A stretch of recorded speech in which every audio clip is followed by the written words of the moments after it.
Greetings.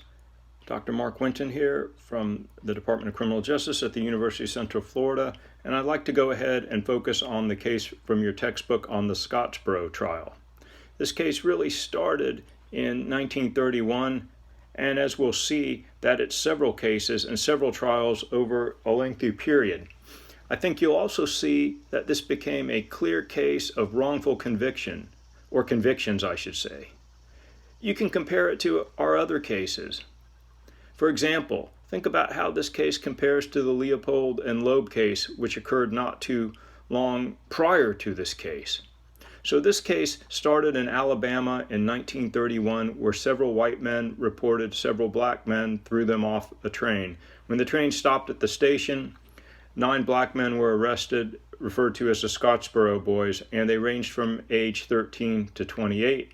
2 white women on the train, Ruby Bates, who was 17, and Victoria Price, who was 24, and a white male, Orville Gilley, were also found on the train. Now in Scottsboro, Price reported that she and her female friend had been raped by the 9 men, and these allegations of rape set off all kinds of legal events we'll see, including rulings by the Supreme Court.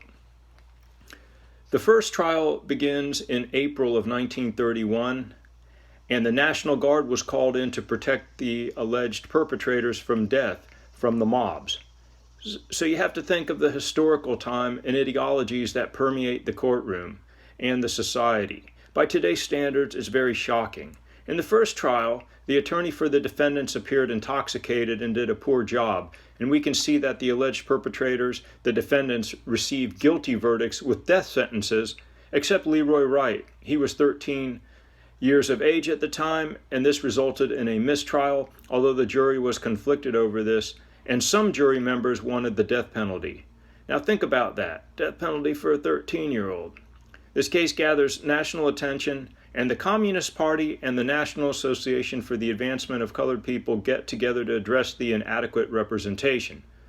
So we see the Alabama Supreme Court in March of 1932 upheld 7 of the sentences, but reversed Eugene Williams' sentence.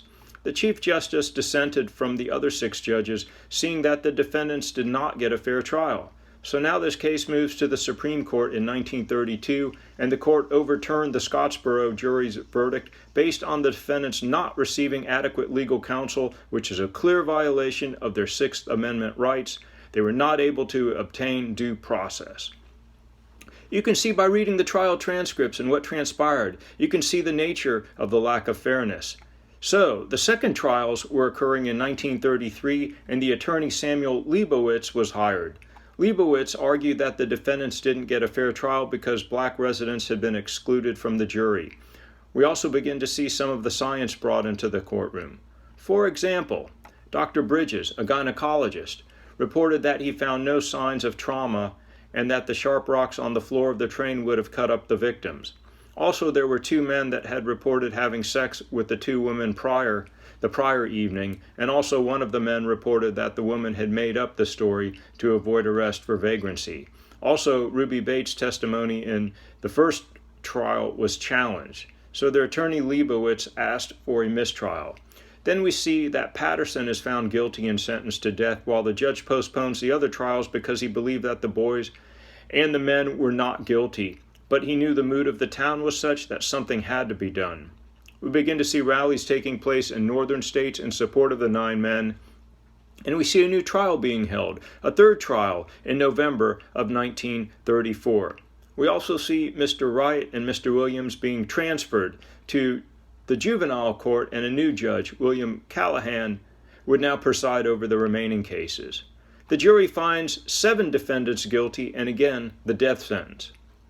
Now we move in July of 1934 to the Alabama Supreme Court, and we can see that there are some changes in legal representation. But we also see the Alabama Supreme Court in Norris versus the State of Alabama case. Leibowitz asserted that no blacks were on the jury and were purposely excluded, so the case now goes to the U.S. Supreme Court in 1935, and the U.S. Supreme Court disagreed with Alabama and reversed the conviction of Norris and Patterson because black residents were excluded from the jury. So you begin to see the nature of juries and the legal system making changes. So now we see another special prosecutor come into the case in the fourth trial in 1936, and we see a Scottsboro defense team formed by several large organizations that was run by a minister. Attorney Leibowitz steps down and Clarence Watts takes over, who was a local attorney, and we see one African-American male placed on the 14-person jury. We see Haywood Patterson again found guilty, but this time sentenced to 75 years. We see some other situations occur with conflicts, and Powell getting shot in the head and suffering a brain injury during the trip back to the jail. Then we see in 1936, Alabama as a state begins to feel the pressure, and the governor offers mild sentences if the men would plead guilty to miscegenation or having sex with someone of the white race, and the defense turns them down. In the fifth trial in 1937, we find that Clarence Norris is found guilty and sentenced to death. Andy Wright is found guilty and sentenced to 99 years. Charlie Weems is found guilty and sentenced to 75 years. Ozzie Powell is charged with a knife assault on a deputy and sentenced to 20 years. Then the prosecutor asked that the charges be dropped for the four remaining men. The state argues that Roberson and Montgomery are probably not guilty due to severe venereal disease at the time of the crime and also near blindness at the time of the crime. So the governor reduces Norris's sentence to life. Now we see all kinds of outcomes here, where Charlie Weems is released in 1943 and Andrew Wright and Clarence Norris released in 1944. We see that they left the state of Alabama on parole and are placed back in prison and then released in 1946. We see Haywood Patterson escapes prison in 1948 but is caught by the FBI, but the state of Michigan refuses to extradite him. We see Andy Wright is released from prison in 1960, and Clarence Norris was the last survivor, and he was pardoned in 1976, and he died in 1989. The belief was that Victoria Price and Ruby Bates had disappeared, and an NBC television show titled Judge Horton and the Scottsboro Boys came out in 1976, portraying the two women in negative ways, and then NBC is sued by Price. A mistrial occurs, and then a confidential settlement is reached. Price dies in 1983. Ruby Bates files a lawsuit but dies in 1976. Patterson and Norris write books. I think when we look at the outcomes of this case, we really must consider multiple factors. So this is really a fascinating case to take a close look at, and looking at all the factors we've discussed on what makes a famous crime and trial. Again, you can compare this case to the Leopold and Loeb case, and you really see some remarkable differences.